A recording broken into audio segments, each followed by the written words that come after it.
ভক্তিৰসত জীপাল হৈ পৰিল বৃহত্তৰ পশ্চিম যোৰহাটৰ চাৰিঙীয়া বৰনামঘৰ। বৃহত্তৰ চাৰিঙীয়া গাঁৱৰ ৰাইজে সকলো শ্ৰেণীৰ মানুহৰ মাজত ভাতৃত্ববোধ গঢ়ি তোলাৰ অৰ্থে আৰু অপায় অমংগল দূৰ কৰাৰ উদ্দেশ্যে 4 মে'ৰ পৰা 11 মে'লৈ অনুষ্ঠিত কৰিছে শ্ৰীমদ ভাগৱত অবিৰত পাঠ।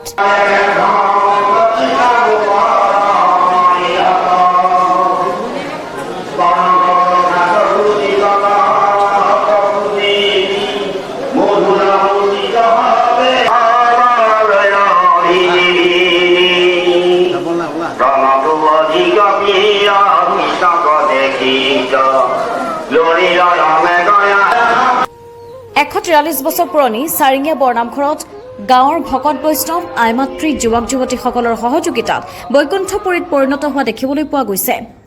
যোৰহাটৰ বিভিন্ন প্ৰান্তৰ পৰা অহা ভকত বৈষ্ণৱসকলৰ উপস্থিতিত অবিৰতভাৱে শ্ৰৱণ কীৰ্তন কৰা দেখা গৈছে।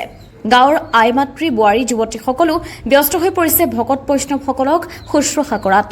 সকলোৱে চাহ আৰু এটি মিঠৈ আপ্যায়ন কৰা দেখিবলৈ পোৱা গৈছে। আমাৰ এইটো এটা সৌভাগ্যৰ কথা।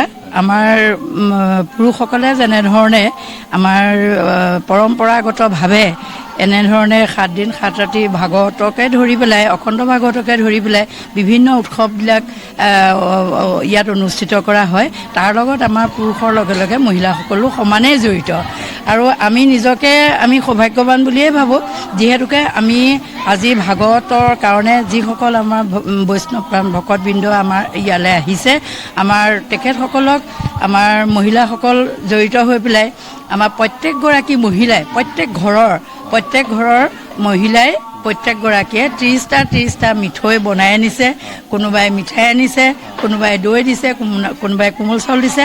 তেনেধৰণে আমাৰ ভকতসকলক আমাৰ মহিলাসকলৰ মাজত আমাৰ গোটেই গাঁওখন আমাৰ বহুত ডাঙৰ হয়।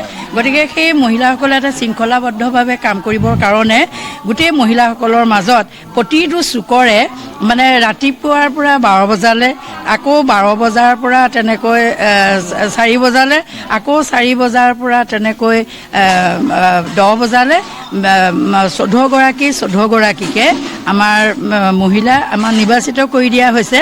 আৰু তেখেতসকলে তেনেধৰণে আহি পেলাই ৰাতিপুৱা আমাৰ যিসকল ভকত বৈষ্ণৱ আমাৰ ইয়ালৈ অতিথি হিচাপে আহিছে তেখেতসকলক আপ্যায়ন কৰাৰ লগে লগে আমাৰ মহিলাসকলে আমাৰ নামঘৰৰো যিসকল আমাৰ গোটেই মানে গাঁৱৰ পুৰুষসকলকো ভকতসকলকো আমাৰ মহিলাসকলে সেই মানে অতিথি আপ্যায়নত জড়িত হৈ আছে। গতিকে আমি নিজকে খুব ভাল বুলি ভাবিছোঁ আৰু আমি সৌভাগ্যৱান বুলিয়ে ভাবিছোঁ, কাৰণ এইখিনি ভকতক আমি সুধিবলৈ পাইছোঁ, তেখেতসকলৰ চৰণ সেৱা কৰিবলৈ পাইছোঁ। গতিকে নিজকে ধন্য মানিছোঁ আমি। আৰু আমাৰ অকল এই অখণ্ড ভাগৱত বুলিয়েই নহয়, আমাৰ এই নামঘৰ ভাগিত আমাৰ যিমানখিনি আমাৰ লগতে এটা ৰঙমঞ্চও আছে।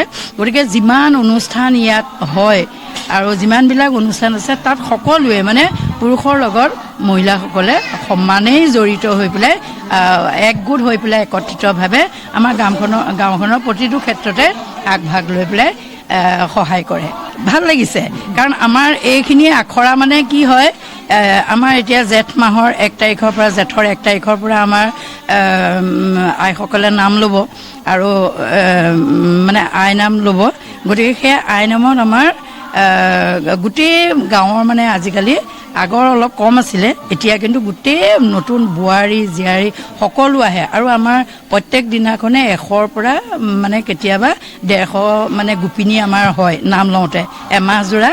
আৰু শেষত যেতিয়া আমাৰ সেইটো বৰসভা বুলিয়েই ক'ব, আমাৰ চাৰিঙীয়া আমাৰ বৰনামঘৰত যিমান ডাঙৰ মানে সভা হয় তাৰ ভিতৰত আমাৰ সেই আমাৰ গোপিনীসকলৰ নামৰ শেষত যিভাগ মানে আমাৰ নাম সভা হয় তাক বৰসভা বুলিয়ে কয় আচলতে। আৰু ৰাতিলৈ ভাওনা পাতে আৰু তেতিয়াই মানে সেই জীয়াৰী বোৱাৰী সকলোৱে। আৰু সেইদিনাখন আমাৰ নামঘৰ এনেকুৱা ধৰণে হয়, আৰু মানে নামঘৰ আমাৰ এতিয়া যিমান ডাঙৰ আছে তাতকৈও আমাৰ নামঘৰ বঢ়াবৰ কাৰণে মানে এতিয়া জেগাও নাই বাৰু, তথাপিতো মানে তেনেকুৱা অৱস্থা এটা হৈছেগৈ। আমাৰ এই চাৰিঙীয়া বৰনামঘৰৰ এটা পৰম্পৰাগত বৈশিষ্ট্য আছে। শংকৰ গুৰুজনাৰ সংস্কৃতি কলা কৌশলী সকলো ইয়াত আমাক পালন কৰা হয়। আৰু 1972 চনৰ পৰাই এই চাৰিঙীয়া বৰনামঘৰত শংকৰী কলা কৃষ্টিৰ সকলো পৰম্পৰা বজাই ৰখা হৈছে। সেইমতে আমাৰ জনসাধাৰণ যুৱক যুৱতী আগবাঢ়ি গৈছে আৰু এইখিনি আদৰ্শ দেখুৱাইছে আমাৰ উত্তৰ পুৰুষ যিখিনি আমাৰ বয়োজ্যেষ্ঠ তাৰে কিছু লোক এতিয়া ইহ সংসাৰত নাই আৰু যিখিনি আছে সেইসকলে আমাৰ এই গাঁওখনৰ এই অৱস্থাটো পোৱাৰ কাৰণে অৰিহণা যোগাইছে। প্ৰতিদিনাই গাঁৱৰ ৰাইজে ভাগৱত পাঠ কৰা ভকতসকলৰ লগতে সমূহ গাঁওবাসীৰ বাবে তৈয়াৰ কৰে সিদ্ধ। আমাৰ ভক্ত বৈষ্ণৱক সৰহীয়াকৈ পায় সেৱা কৰিবলৈ পাই নিজকে বৰ ধন্য মানিছোঁ আৰু মনত বৰ আমাৰ ফূৰ্তি ভাৱ এটা জাগিছে যে সমূহীয়া ভক্ত বৈষ্ণৱ একেলগেই মহাবৈকুণ্ঠ স্থানত আমি দেখিবলৈ পাইছোঁ। আমাৰ ভগৱন্তৰ কৃপা আৰু ভক্ত বৈষ্ণৱসকলৰো কৃপা বুলি আমি মনতে ভাৱ লৈছোঁ। ৰাইজক মানে প্ৰতি বছৰে এবাৰ যদি এনেকৈ সমূহীয়াকৈ গোটাবলৈ পোৱা হয় তেতিয়াহ'লে আমাৰ নিজৰ মনটো বৰ পবিত্ৰ লাগে। মানে ভক্ত বৈষ্ণৱৰ মাজতে আমাৰ চৈতন্য ভগৱান আছে বুলি আমি ভাবি লওঁ। সেইকাৰণে আমি ভক্ত বৈষ্ণৱক সেৱা কৰি বৰ আনন্দিত হওঁ। আজি আমাৰ তেল হালধিটো নাথাকে, নিৰামিষ হয়। এই মগু হ'ব, আলু হ'ব, জিকা এনেকৈ চালাড এখন থাকিব আৰু ভাতকেইটাৰ লগত থাকিব। আৰু ভাগৰটো অনুভৱ হয় যদিও লক্ষ্যলৈ নাহে আৰু তাৰমানে মনটো ফূৰ্তি হৈ থাকে যে। নামঘৰ ভাগিত সন্ধিয়া ভাগত যথেষ্ট ভক্তপ্ৰাণ ৰাইজৰ উপস্থিতি দেখিবলৈ পোৱা গৈছে।